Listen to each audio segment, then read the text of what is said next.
fashionistas, welcome back to my studio. I'm Sofi. Today I'm going to demonstrate how to stitch a neckline with the facing. To start with, I need to mention that sewing a facing in the neckline is one of the ways to finish necklines. For instance, one of the ways could be when we stitch a binding, and that's how we finish this particular neckline. This particular one has a facing here. As you can see, there is a stitch right at the neck, and actually this is a top stitch, but they finished it that way because they stitched another wider piece that has a facing inside. And this particular neckline that has a collar is finished again with the facing that is stitched right here to keep it inside, where the collar got sandwiched between the garment and the facing. Today I'm going to demonstrate a partial finishing with the facing on the round neck, step by step. For my sampler, I'm going to use a piece of muslin. First of all, for beginners, I will definitely suggest that you make some sort of design on your muslin so you can also practice how to do this application when there is a right side or wrong side of the fabric. With muslin, since it's difficult to tell the right from the wrong, it doesn't matter, but you need to practice on that too.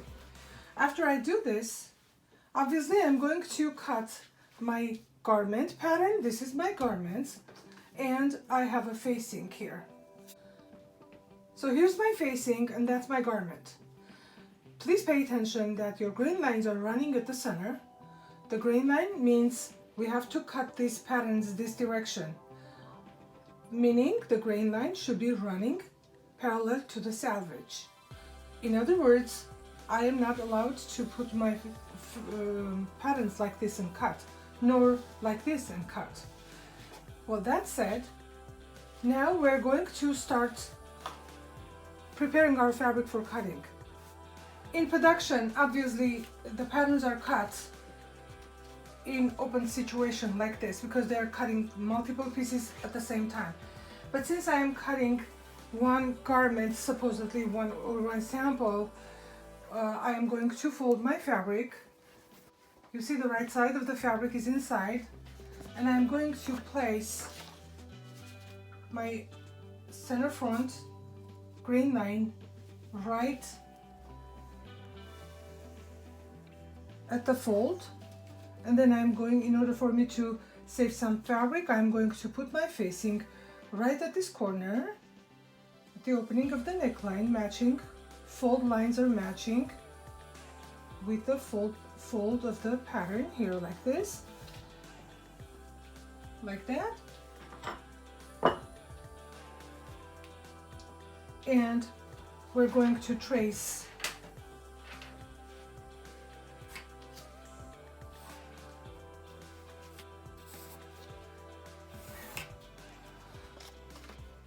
both of the patterns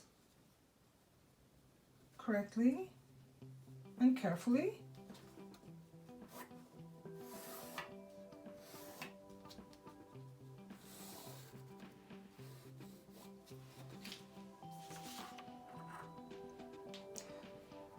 And then we cut again carefully. You might need to put a pin or two in different places like this, so your fabric doesn't twist while you're cutting.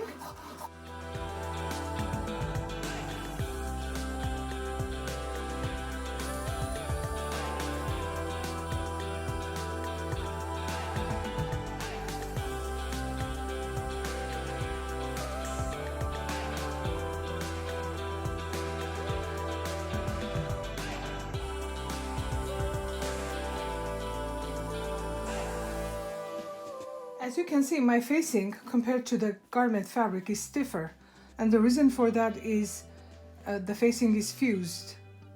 So I have to cut my fusing piece also. So here's my fusible interlining.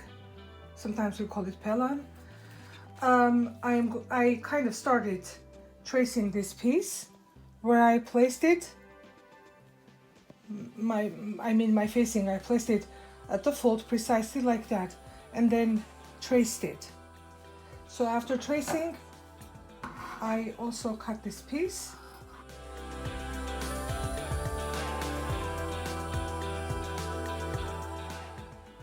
And then I open my facing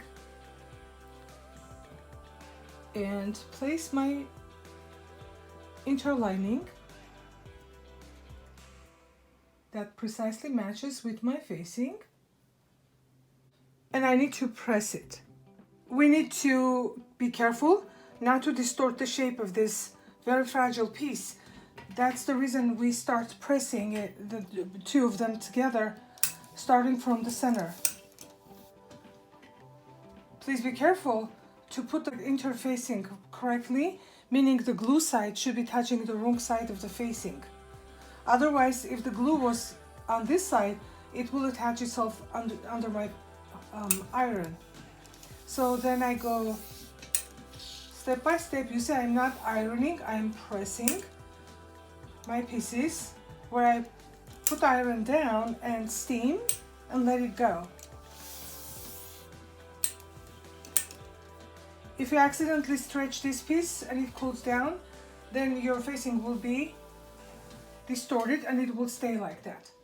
We would leave this here for a moment to cool down a little bit and carefully take it and start connecting it to the mother piece. Usually we will have a notch at the center front neckline, which is a very short slit, and on the facing also, which means those notches should go right on top of each other like this, and we're going to pin these two pieces to each other. And when I pin, I make sure that I pin just about 1/4 inch away from the edge. I mean, I am not going to pin like this. This is a big no. Like that. Meaning small pinch and just about at the line, at the point where my needle is going to pass through, because the neckline seam allowance is 1/4 inch. Now we're ready to sew. As I mentioned before, I'm going to stitch 1/4 inch seam allowance in here. So I'm going to secure stitch first.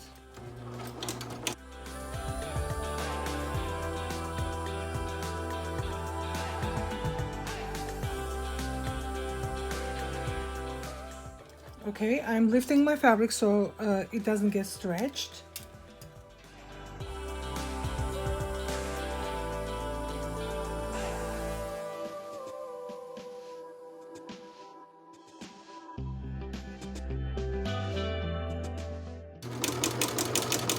Stitch and finish. I should not forget to mention that today I'm doing a partial facing attachment, because at this point when I make a garment, I don't make the facing separately on the front and the back facing at the back, then connect the shoulders, but I connect the shoulders for the garment and shoulders of the facing, and I will connect the whole entire facing at the same time. I don't want anybody to be confused about it. Let's go on with our demonstration. You see my seam is a little bit wavy. Before I turn my facing inside out, I am going to press my seam so it will start mingling with my fabric and becoming one, performing together like this. And after I press, I am going to start clipping, because when I try to turn this facing inside out, this seam allowance is not going to allow me to do that easily. Therefore, I am going to be clipping. Most probably I don't need to clip this upper part, but when it starts becoming curvy, I am going to clip, let's say, every half an inch or 5/8 of an inch. Try to clip or place your clips evenly away from each other so you can get a flawless, nice curve. When you don't do that, you get kind of like broken curve. So when I do this, now my fabric easily will go down under like this.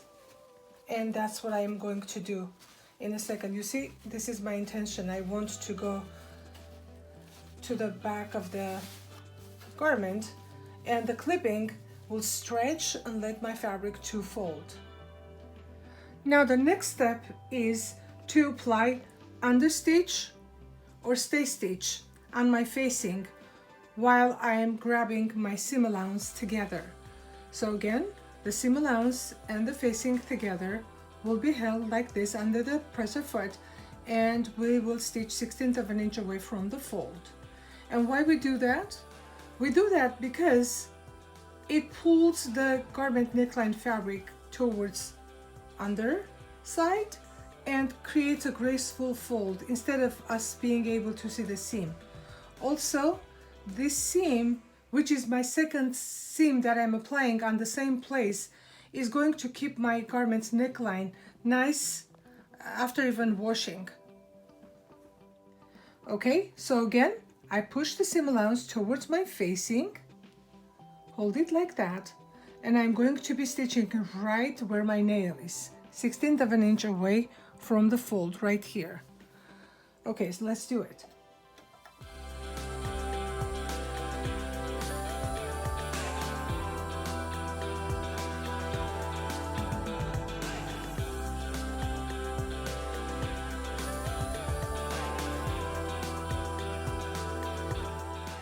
As you can see, I'm sewing small increments at a time because my neckline is curvy and I don't want to stretch my fabric. Also, I always double check with my thumb underneath to see if I'm still grabbing the seam allowance.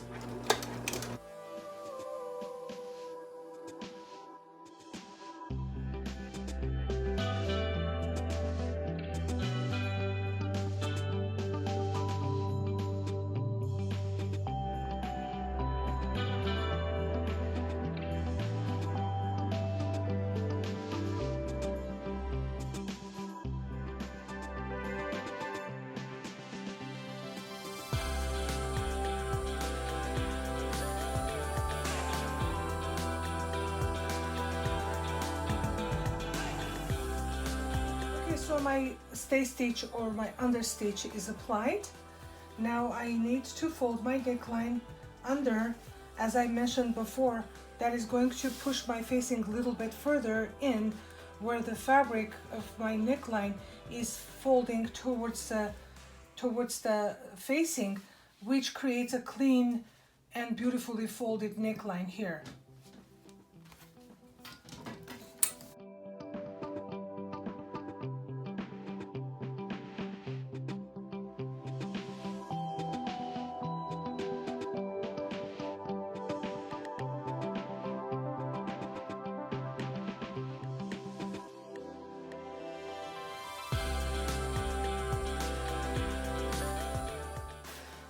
Okay, so from underneath it looks like this.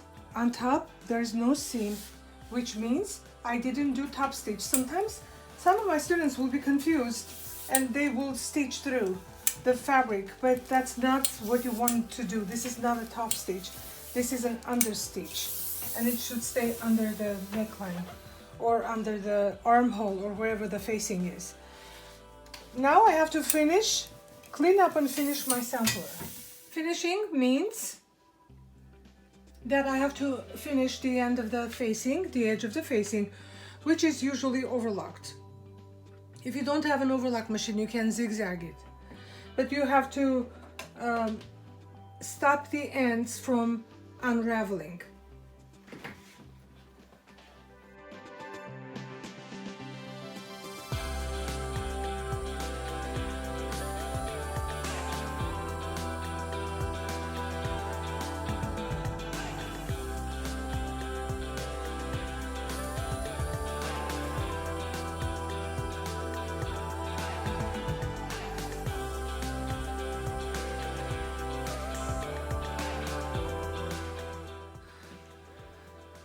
I'm going to press my sample again one more time before I clean up completely.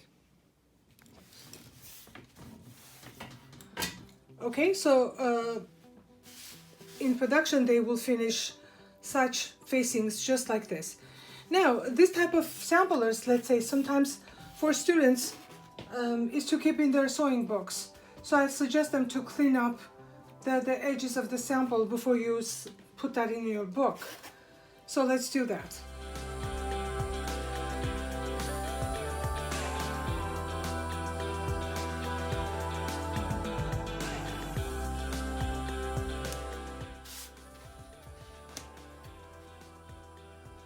Usually when we are done with the garment in production also, they cut all the hanging threads and they will apply the last press.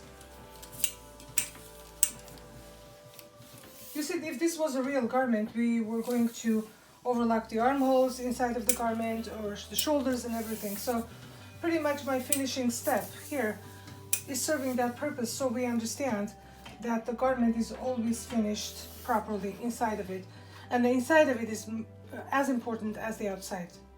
I usually tell my students that when you learn to do one thing, actually you're learning a few things at the same time. For instance, how do I finish my square neck or v-neck necklines with the facing? The steps are exactly the same. The only difference would be, let's say if I have a square neckline, I put it in there, I'm say about to stitch. If this was stitched, I will be clipping not all the way because these are straight lines and they don't need to be clipped. I would clip the corners and then it will go around and I will finish it like that. The same thing also is about, let's say, v-neck samples. If it's v-neck and this is a straight v-neck, not curvy, then I'm not going to clip anything. I would just clip in the middle in a triangular clip. I would clip and clip. When you clip, always be careful to stay at least 2 threads away from the seam so you don't overcut and damage the seam. This pretty much concludes my demonstration of sewing facing to a neckline. I demonstrated the curvy neckline for you, but then you are able to do any neckline by just following the steps that I demonstrated today with this particular one. 5, 4, 3. So this concludes for today's work for you. I was happy to do it for you. See you next time. My name is Sofi again. If you liked my demonstration, you can like or subscribe because I have a lot of videos on YouTube about sewing or draping, pattern making. See you next time.